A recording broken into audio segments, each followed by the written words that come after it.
ഇത് ഈ വ്ളോഗറുടെ കാര്യം പറയുമ്പോൾ നമുക്ക് കേന്ദ്രത്തിനെയും പറയാതിരിക്കാൻ പറ്റില്ല. ഇത്തരം വ്ളോഗർമാരൊക്കെ ഏത് രീതിയിലാണ് പോകുന്നത് എന്നൊക്കെയുള്ളത് വൈകിപ്പോയി.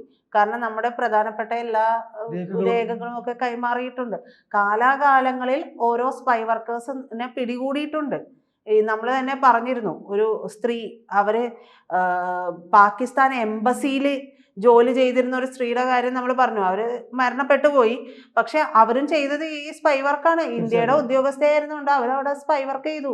ഒരു കാര്യം അറിയോ, ഞാനോ പ്രേതയോ സെക്രട്ടേറിയറ്റ് പോവുകയാണ്, ഞാൻ അതും കൂടി എനിക്ക് പറയണം, പറയാതെ എനിക്ക് ഈ സീറ്റിൽ എനിക്ക് എഴുതിക്കാൻ പറ്റും. കാര്യം എന്ന് വെച്ചാൽ നമ്മുടെ കയ്യിൽ ഐഡന്റിറ്റി കാർഡ് ഉണ്ട്. നമ്മൾ മീഡിയയിൽ പണിയെടുക്കുന്നവരാണ്.